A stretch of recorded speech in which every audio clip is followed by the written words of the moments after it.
AICC की अनुमति के बिना की गई नियुक्तियां रद्द। कार्रवाई से प्रदेश अध्यक्ष करण माहरा को लगा झटका।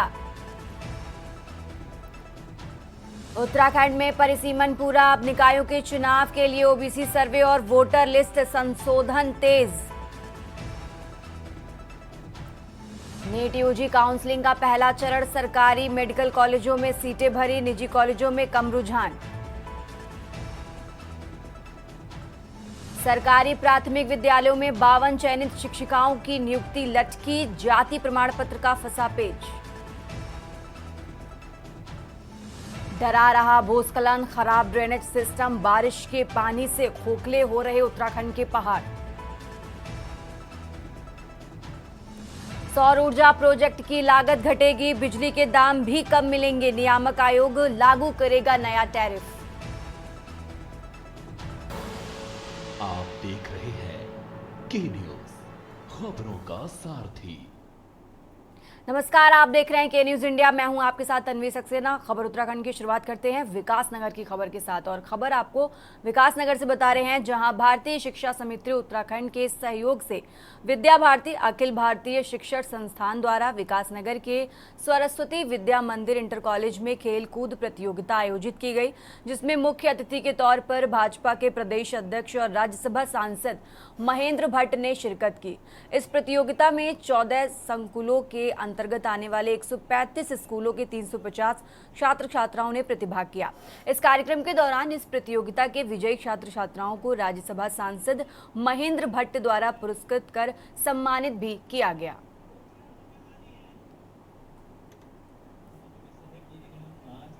उत्तराखंड प्रांत को 14 संकुलों में विभाजित किया है। तो इस प्रकार से 132 विद्यालय इसमें प्रतिभाग उसमें कर रहे हैं, जिसमें 100 metre, 200 metre, 400 metre, 600 metre, 800 metre, 1500 metre, 3000 metre, बाधा दौड़, लंबी कूद, ऊंची कूद, त्रिपद कूद, बांस कूद, गोला फेंक, चक्का फेंक, भाला फेंक और हैमर, इस प्रकार से ये गेम इसमें हो रहे हैं। प्रत्येक में 3 वर्ग हैं, क्योंकि अंडर 14, अंडर 17 और अंडर 19 लगभग 400 प्रतिभागी यहाँ पर इस खेलकूद प्रतियोगिता में प्रतिभाग कर रहे हैं, जो कि पूरे उत्तराखंड प्रांत से सम्मिलित हुए हैं। समिति की ये 36वीं क्रीड़ा प्रतियोगिता है और विद्या भारती द्वारा संचालित जहाँ उनमें भारतवर्ष के प्रति राष्ट्रभाव की संख्या का जागरण होता है, उसके साथ साथ हर विद्यार्थी स्वस्थ रहे, सबल रहे, इसके लिए खेल की प्रतियोगिताएं होती है। मुझे खुशी है कि लगातार 36वां कार्यक्रम के बाद जहाँ अनेक प्रतिभाएं विद्या भारती के शिक्षण संस्थान को निकलकर आगे बढ़ी हैं। और मेरी जो टीम है वो उनमें से मेरे 4 साथी और आ रखे हैं, जिनमें से एक शॉर्ट पुट में और 2 शॉर्ट पुट में और बाकी एथलीट्स में। तो यहाँ आके मुझे बहुत अच्छा लग रहा है, मतलब यहाँ के जोश देख के जिस तरह से बच्चे खेलते हैं और जिस तरह की वो स्पिरिट होती है ना, जिसको बोलते हैं, वो देख के लगता है कि मतलब कि हमें जीतना है बस यहाँ से। मतलब लगता है यहाँ कंपटीशन जिस लेवल का है ना, उसको देख के तो बहुत मजा आ रही है। कौन सी? मैं खेल में जा रही हूँ और मेरा शॉर्ट पुट है। मैं अंडर 19 में खेलती हूँ और खेलकूद बहुत ज़रूरी होता है। इसमें शारीरिक विकास होता है और खेलकूद से हमारी जो बॉडी होती है वो फिट होती है और हम अच्छे से इसमें मतलब हमारा स्टेमिना भी बहुत अच्छा रहता है और हम बीमार कम ही पड़ते हैं। खेलकूद सभी के लिए ज़रूरी होता है, ये नहीं है कि बस पढ़ाई भी, खेलकूद भी, हर चीज़ ज़रूरी होती है। और अब खबर आपको रामनगर से बता रहे हैं, जहां बढ़ रही चोरी की वारदातें पुलिस सुरक्षा के दावों की पोल खोल रही हैं। शनिवार देर रात कोतवाली से महज कुछ दूर स्थित श्री नागा बाबा मंदिर परिसर के गायत्री मंदिर से चांदी का छत्र, घंटियां, बर्तन व अन्य सामान चोरी कर लिए गए चोर। 15 दिन पहले भी इस मंदिर को चोरों ने निशाना बनाया था। मंदिर के महंत की तहरीर पर भी पुलिस हरकत में नहीं आ सकी। इसी तरह शुक्रवार की रात ग्राम चोर पानी स्थित चित्रकूट मंदिर में लगे सीसीटीवी कैमरे की तार काटकर चोरी को अंजाम दिया। डॉक्टर निशांत पपने अन्य श्रद्धालुओं सहित कोतवाली पहुंचे। उन्होंने चोरियों का खुलासा न करने पर नाराजगी जताते हुए कहा कि चोर बेखौफ हैं। ये अभी जानकारी में आया, आज महाराज जी का फ़ोन आया और महाराज जी ने ये बताया कि कल रात क्या कहते हैं अज्ञात चोरों ने गायत्री माता मंदिर के ऊपर जो छत्र चांदी का चढ़ा हुआ था तो वो छत्र निकाल लिया, ताला तोड़ा।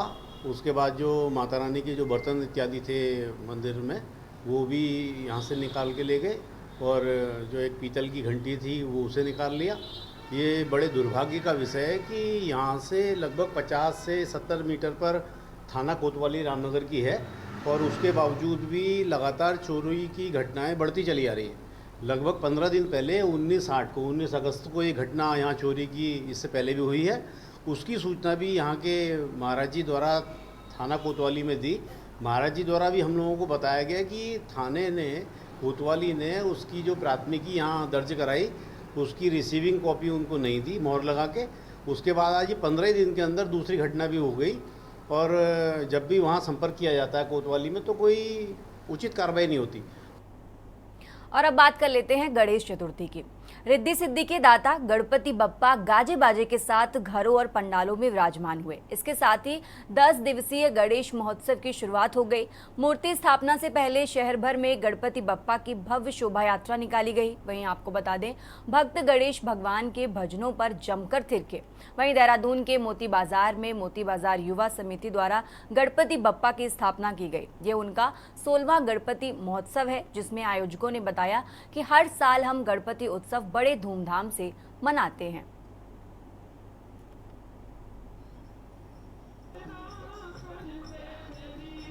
हम पिछले 15 सालों से गणपति महोत्सव मोती बाजार युवा समिति द्वारा बहुत ही हर्षोल्लास के साथ मनाया जा रहा है। इसमें क्या बच्चे होते हैं, बूढ़े होते हैं, जवान होते हैं, सभी का बहुत ही योगदान रहता है। बच्चों का तो क्रेज़ इतना ज़्यादा है कि 1 महीने 2 महीने पहले से ही वो इस चीज़ की इंतज़ार करते हैं कि कब प्रभु आएंगे, और वो उनको अपने फ्रेंड के रूप में जानते हैं। कब वो यहाँ आएंगे, कब वो उनसे मिलेंगे, उनसे दुआ करेंगे कुछ। तो इसी कड़ी में इस बार 16वां गणपति महोत्सव मोती बाजार युवा समिति मनाने जा रही है, जिसमें दूर दूर से, कई बाहर से भी, वृंदावन से भी कुछ जागरण मंडली द्वारा भजन कीर्तन का प्रोग्राम रखा गया है, और प्रोग्राम के उपरांत हम लोग भंडारे का भी विशेष प्रबंध करते हैं। और अब खबर आपको रामनगर से बता रहे हैं। देशवा उत्तराखंड में बढ़ते महिला अपराधों के खिलाफ युवा कांग्रेस कार्यकर्ताओं ने जिला अध्यक्ष सुमित लोहनी के नेतृत्व में भवानीगंज स्थित रामलीला मैदान से नगर में केंद्र व राज्य सरकार के खिलाफ युवा आक्रोश रैली निकालते हुए नाराजगी व्यक्त की। जिला अध्यक्ष सुमित लोहनी आरोप लगाते हुए कहा कि देश और उत्तराखंड में आज महिलाएं सुरक्षित नहीं हैं। लगातार कहीं न कहीं महिलाओं की बलात्कार कर निर्मम हत्या कर दी जा रही है, लेकिन सरकार इन घटनाओं में लिप्त अपराधी को गिरफ्तार कर पा रही है और ना ही उन्हें कठोर सजा मिल पा रही है। सरकार की लापरवाही के कारण आज महिलाएं पूरी तरह असुरक्षित हैं। उन्होंने प्रदेश सरकार से मांग करते हुए कहा कि महिलाओं की सुरक्षा को लेकर सरकार 10 दिन के भीतर कठोर कानून बनाए और महिला अपराधों में लिप्त अपराधियों को शीघ्र गिरफ्तार कर उनके खिलाफ कार्रवाई करे। यदि ऐसा नहीं हुआ तो कार्यकर्ता पूरे प्रदेश में सरकार के खिलाफ उग्र प्रदर्शन करने के लिए मजबूर होंगे। देखिए, जैसे देश में, पूरे देश में आप देख रहे होंगे महिला अपराध बढ़ते हुए जा रहा है। दिन प्रतिदिन आपको महिलाओं के प्रति घटना सुनाई दे रही है। कभी कहीं पर किसी बहन के साथ गलत अत्याचार हो रहा है। आपने सबसे बड़ी घटना हमारे देश में कलकत्ता में डॉक्टर मोमिता के साथ भी उनका बलात्कार करके मार दिया गया। उसके बाद हमारी बहन में रुद्रपुर में तस्लीम जहां को रेप करके उसको मौत के घाट उतार दिया गया। ऐसे तमाम ऐसे अपराध आए दिन सुनते जा रहे हैं और हमारी बहनें खतरे में, जिसके लिए हमने आज युवाओं को जागरूक करते हुए एक युवा आक्रोश रैली निकाली है। और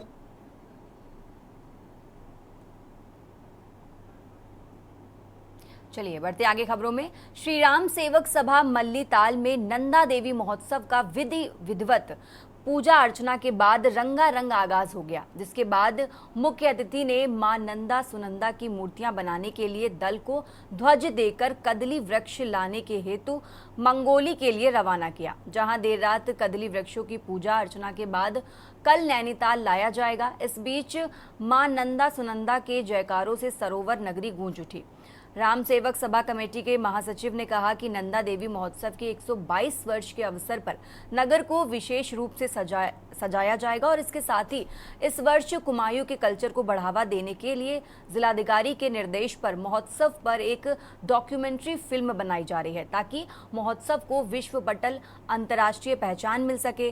जगदीश बवाड़ी ने बताया कि कुमायूं की संस्कृति को बढ़ावा देने के मकसद से इस वर्ष झोड़ा और झोलिया पर विशेष फोकस रहेगा। वहीं कार्यक्रम में बतौर मुख्य अतिथि पहुंची विधायक सरिता आर्य ने मानस खंड मिशन के तहत कुमायूं के मंदिरों के साथ ही मां नैना देवी मंदिर को भी जोड़ने के साथ ही राजकीय मेला घोषित करने पर मुख्यमंत्री का आभार व्यक्त करते हुए उन्होंने कहा कि मां नैना देवी महोत्सव में युवा काफी बढ़ चढ़कर हिस्सा ले रहे हैं, जिससे कुमायूं की संस्कृति को बढ़ावा मिलेगा।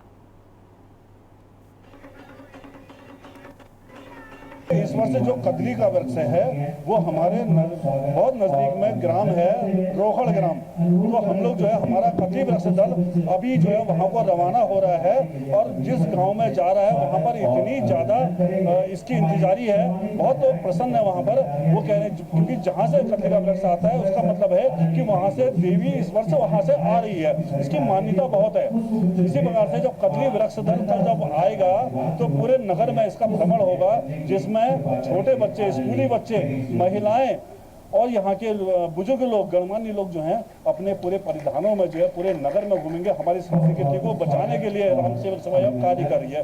ठीक इसी प्रकार से डोला भ्रमण के दिन भी हमारी माताएं, बहनें, स्कूल के बच्चे, बहुत सारे लोग जब उसकी विदाई होगी तो उस दिन भी हम लोग अपनी संस्कृति को जहाँ पर पूरे देखेंगे कि लोग कि हमारी कुमाऊं की संस्कृति पूरे झलकेगी इसमें। कि मां नंदा सुनंदा का महोत्सव आज से आगाज हो रहा है। आज कदली वृक्ष के लिए प्रस्थान करेंगे यहाँ से, तो मैं पूरे क्षेत्र और पूरे देश को और अपने राज्य को मां नंदा सुनंदा की बधाई देती हूँ। जिस तरह से आज हमारे माननीय मुख्यमंत्री जी ने भी संबोधित किया और सबको बधाई दी और सबके खुशहाली की कामना करी। मैं माननीय मुख्यमंत्री जी का धन्यवाद करूंगी कि आपने सभी को धन्यवाद और शुभकामनाएं प्रेषित करी। इसी तरह से मैं भी माननीय मां नंदा सुनंदा का महोत्सव आज से हमारा शुरू हो रहा है। मैं सबको बहुत बहुत बधाई। उत्तराखंड की खबरों में आगे बढ़ते हैं और अब खबर आपको रामनगर से बता रहे हैं, जहां प्रगतिशील सांस्कृतिक पर्वतीय समिति पैठ पड़ाव के तत्वाधान में 1974 से लगातार हो रही रामलीला के मंचन पर इस बार बादल गहरा रहे हैं। समिति के 2 गुटों की लड़ाई एसडीएम कोर्ट तक पहुंच गई है, जिसके बाद अगले अग्रिम आदेशों तक इसमें रामलीला मंचन के साथ ही अन्य गतिविधियों पर भी रोक लगा दी गई है। आपको बता दें कि प्रगतिशील सांस्कृतिक पर्वतीय समिति पैठ पड़ाव के तत्वाधान में पिछले 1974 से लगभग 50 वर्षों से भी ज्यादा समय से कुमाऊनी शैली में रामलीला का मंचन होते आ रहा है, लेकिन इस वर्ष लगता नहीं कि अब रामलीला का मंचन हो पाएगा, क्योंकि 2 गुटों की आपसी लड़ाई एसडीएम कोर्ट तक पहुंच गई है, जहां अग्रिम आदेशों तक समिति में किसी भी प्रकार की गतिविधियों पर रोक लगा दी गई है। साथ ही रामलीला व अन्य तालीम वाले कक्षों में ताले लगा दिए गए हैं। एसडीएम के निर्देश पर रामलीला मंचन के संचालन पर रोक लगाते हुए समिति पर ताला लगा दिया गया। साथ ही अभी समिति के नाम पर कोई भी सदस्य चंदा भी नहीं वसूल सकता। गौर हो कि 2022 में हुए चुनाव में आम सहमति गिरीश चंद्र मठपाल को समिति का अध्यक्ष बनाया गया था, जिसे लेकर समिति के ही कुछ सदस्य गिरीश, जगदीश तिवारी वो अन्य लोगों ने इसका विरोध दर्ज किया था। उनके द्वारा चिट फंड सोसाइटी हल्द्वानी में नया चुनाव कराने और आजीवन सदस्यों से चुनाव की अर्जी दी गई। वहीं हल्द्वानी चिट फंड सोसाइटी द्वारा भी जब मामला नहीं सुलझा तो उन्होंने मामला रामनगर एसडीएम कोर्ट में दर्ज किया। वहीं आपको बता दें कि 4 सितंबर से आने वाले समय में रामलीला के मंचन को लेकर तालीम की गई तैयारियां हो रही हैं। वहीं अन्य गुटों द्वारा इसका विरोध करने पर एसडीएम के निर्देश पर धारा 25/1 के तहत पर्वतीय समिति के संचालन पर रोक लगा दी गई। वहीं अब समिति में कोई भी कार्य अग्रिम आदेशों तक नहीं होने हैं।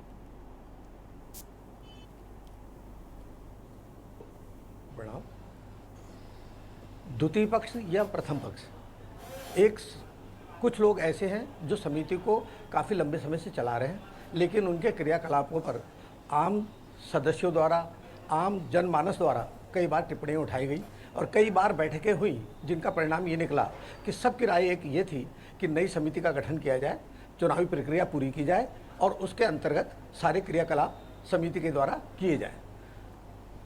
इसके चलते हुए बीच में किसी पार्टी द्वारा एक यहाँ कोर्ट में अपनी तरफ से एक स्टे भी लगाया गया था, जिस पर कोर्ट ने उस स्टे को खारिज कर दिया। एक आदेश जो है सोसाइटी चिट फंड उपनिबंधक ने कहा कि जब तक कि इस विवाद का निस्तारण नहीं हो जाता तब तक अग्रेतर कोई भी गतिविधि न संचालित की जाए। ये लेटर भी अध्यक्ष और मंत्री को लिखा है। इसका मतलब ये है कि अध्यक्ष और मंत्री कल 8 तारीख को भी वो हमें कहते हैं, यानी हमारी प्रबंध कार्यकारिणी को वो प्रबंध कार्यकारिणी मानते हैं और ये कहते हैं कि आप ये सुनिश्चित करिए कि यहाँ पर कोई भी गतिविधि ना हो।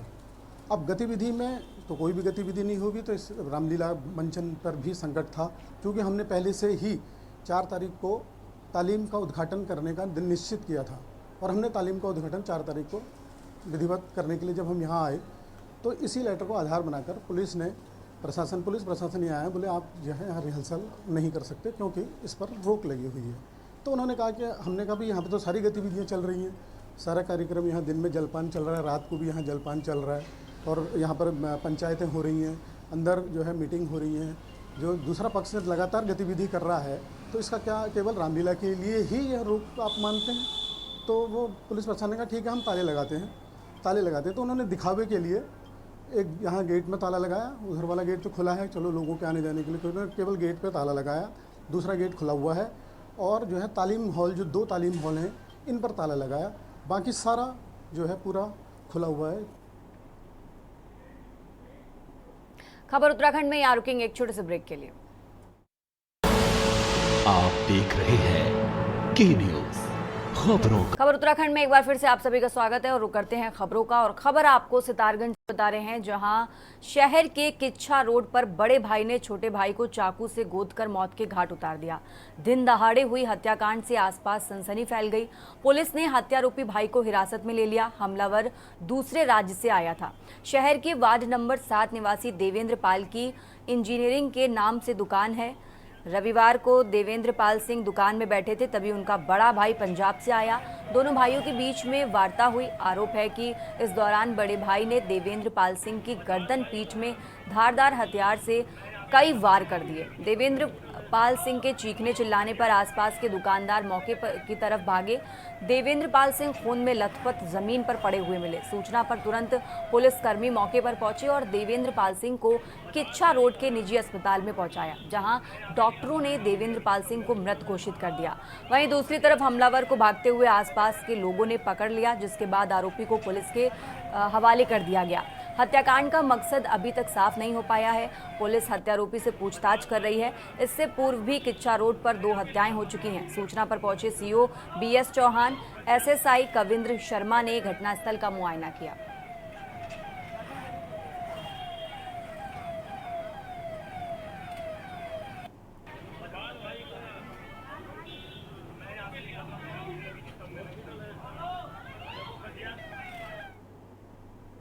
देश भर में गणेश चतुर्थी का त्योहार मनाया जा रहा है। देहरादून में भी गणेश चतुर्थी की धूम देखने को मिल रही है। वहीं देहरादून में गाय के गोबर से गणपति बप्पा की इको फ्रेंडली मूर्तियां लोगों को आकर्षित कर रही हैं। आपको बता दें कि देहरादून में स्वदेश कुटुंब स्वयं सहायता समूह की ओर से गाय के गोबर से भगवान गणेश की मूर्तियों को तैयार किया जा रहा है। यही वजह है कि किसी भी पूजा पाठ या अनुष्ठान के दौरान गाय का गोबर इस्तेमाल किया जाता है। ऐसे में स्वदेश कुटुंब स्वयं सहायता समूह के लोग गाय के गोबर से भगवान गणेश की मूर्ति बना रहे हैं।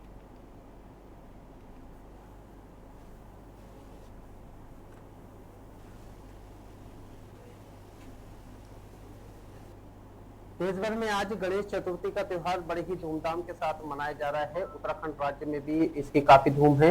गणेश चतुर्थी के अवसर पर हम आज आपको एक खास बात बताने जा रहे हैं। दरअसल इको फ्रेंडली गणेश चतुर्थी के उद्देश्य से तमाम जो मूर्तियां हैं वो गाय के गोबर से बनाई जा रही है। क्या कुछ ये मूर्तियां हैं ये आपको हम दिखाना चाहते हैं। ये स्वदेश कुटुंब के नाम से स्वयं सहायता समूह देहरादून में संचालित किया जा रहा है और तमाम जो गणेश जी की आप ये मूर्ति देख रहे हैं ये गोबर से बनी हुई मूर्ति है। खास बात ये मूर्तियां तैयार हो रही है उसी गोबर से ये गाय की भी मूर्ति तैयार की गई है। पवन थापा जी जो इस पूरे कार्य को संचालित कर रहे हैं, आपका बहुत बहुत स्वागत है। गाय के गोबर से इस तरीके की मूर्तियां बना सकते हैं। ये सर गाय का गोबर हमारे जो पहले जो पूर्वज थे वो लोग उपले बनाते थे सर। तो उस समय उपले बना करते, लेकिन कोरोना काल से सर ये जो काम है हमारा काफी एकदम से हाईलाइट हो गया, डिमांड में आ गया। जी जी। अच्छा, तो यहाँ पे सबसे ज्यादा जो डिमांड है किन मूर्तियों की है? जो गणेश जी की है, आज गणेश चतुर्थी भी है, तो लोग ले जा रहे हैं, पसंद कर रहे हैं। हाँ जी जी, गणेश चतुर्थी पिछले वर्ष भी बहुत अच्छा रिस्पांस था। तो पिछले वर्ष जो हमारे जो कस्टमर थे तो वो तो रिपीट हुए ही हैं, कुछ नए कस्टमर भी हमारे काफी वो हो रहे हैं, प्रभावित हो रहे हैं। तो उसी पर्पज से हमने इसको निकाला, क्योंकि ये आप 1-1.5 घंटे में ये पानी में डिसॉल्व हो जाएगा। और जो पानी का जो नदी का जो किनारा होगा, प्लास्टिक नहीं है तो हाँ, प्रदूषण जी, ऐसा कुछ वो नहीं। ये हर तरह से इको फ्रेंडली। अच्छा, इस थोड़ी सी आपने जो इतनी मेहनत कर रखी है, ये जो मूर्तियां बनाई, इसके बारे में थोड़ा सा बता दीजिए। कौन कौन सी मूर्तियां ये बना रखी है आपने? जी, और ये सारी गोबर की है? जी, सारी गोबर की है। इसमें जैसे आज गणेश चतुर्थी है तो इसमें हमने अलग अलग साइज की भी मूर्तियां बनाई हैं। इसमें 13 इंच है, 18 इंच की, ये 13 इंच की है, और ये 8 इंच की है, इसी 2.5 इंच की है, और 18 इंच पे भी काम चल रहा है। और ये देखिए लाफिंग बुद्धा, ये आप दुकानों में, क्योंकि ये शुभ संकेत देता है तो वेलकमिंग होता है एक तरीके से। और अपना गौतम बुद्ध, ये शांति के प्रतीक है। तो हमारे यहाँ जितनी मूर्तियां हैं, ये गोबर की प्लेट्स देखिए, ये बहुत डिमांडिंग है। वो जो पीछे श्री जी, ये गोबर की प्लेट्स पे ओम श्री स्वास्तिक, ये लोगों को बहुत पसंद आ रहा है। ये काम हमें कम से कम 8-9 साल हो गए करते करते। जी, पहले तो हम खाली दिए बनाते थे ना, तो उस समय इतना वो नहीं था, इसमें इको फ्रेंडली की तरफ लोगों का रुझान कोरोना के बाद ज्यादा हुआ है जी। तो आप इतने सालों से ये इसको काम को कर रहे हैं, अच्छा लगता होगा जी, बहुत अच्छा लगता है, इको फ्रेंडली काम आप कर रहे हैं। तो आप लोग भी ये देखिए, सारे नौजवान से लेकर के तमाम जो लोग हैं, हर वर्ग के लोग इस कार्य को कर रहे हैं। आपने ये काम कहाँ से सीखा? मैंने भी यहीं से सीखा है। यहीं से सीखा है। दीदी आप बताइए, ये जो आप ये काम कर रहे हैं, कब से कर रहे हैं? मेरे को जब से ये स्वदेश कुटुंब में तब से कर रही हूँ। अच्छा। 6-7 साल से। अच्छा, तो आप सारी मूर्तियों में ये रंग रोगन का काम आप? हाँ जी कर लेते हैं, सब बना लेते हैं। अच्छा अच्छा। हाँ जी, मैं समूह में सचिव हूँ। हाँ जी। तो कुल मिलाकर के हमारे पर्यावरण के संरक्षण के साथ ही इको फ्रेंडली जो त्योहार है उसको बनाने के उद्देश्य से इस स्वयं सहायता समूह की तरफ से ये तमाम कार्य किए जा रहे हैं, जो कि काफी ऐतिहासिक है। जरूरत इस बात की है कि इस तरीके के इनिशिएटिव और भी अधिक से अधिक आगे आने चाहिए, और हम लोगों को भी इस तरीके के कार्यों को आगे बढ़ाने में इनका सहयोग करना चाहिए। अपने सहयोगी लईक अहमद के साथ मैं अंकित काला, के न्यूज़ इंडिया, देहरादून। उत्तराखंड में अधिकारियों के हुए बम्पर तबादले के बाद उत्तराखंड की नई डीजी शिक्षा झरना कमठान ने पदभार ग्रहण किया। वहीं उन्होंने कहा कि पदभार संभालने के बाद कई सारी चुनौतियां हैं जिन्हें दूर करने का प्रयास किया जाएगा, और सभी जिलों के सीईओ के शिक्षा अधिकारियों के साथ समीक्षा बैठक की जाएगी। राज्य के दूरस्थ क्षेत्रों में भी शिक्षा की गुणवत्ता को सुधारा जाए, इसके लिए भी प्रयास किया जा रहा है। राज्य की विषम भौगोलिक परिस्थितियां हैं और राज्य के दूरस्थ क्षेत्र में भी अध्यापकों की तैनाती की जाएगी। इसके साथ ही ये व्यवस्था भी की जाएगी कि जिन विद्यालयों से अध्यापकों के तबादले हुए हैं वहां जल्द से जल्द नियुक्ति की जाए। के रूप में कार्यभार ग्रहण किया है, तो अभी इसकी समीक्षा की जाएगी। क्या मेजर चैलेंजेस हैं डिपार्टमेंट के, तो जल्दी मीटिंग करके हम सारे डिस्ट्रिक्ट्स के सीईओज़ के साथ में और शिक्षा विभाग के अधिकारियों के साथ में देखेंगे शिक्षकों की, कर्मचारियों की क्या समस्याएं हैं, या जो हमारे दूरस्थ क्षेत्रों में स्थित जो विद्यालय हैं वहाँ पे क्या मूलभूत आवश्यकताओं की ज़रूर चाहिए वहाँ पे, वो सब हम जल्दी ही समीक्षा करेंगे। और उसके बाद प्रयास करेंगे कि जो हमारी गुणवत्ता युक्त शिक्षा है वो स्टेट के अंतिम कोने तक पहुँचे। मैम, पहाड़ों की अगर मैं बात करूँ तो खबर उत्तराखंड में फिलहाल इतना ही। आप देखते रहिए के न्यूज़ इंडिया। आप देख रहे हैं के न्यूज़, खबरों का सारथी।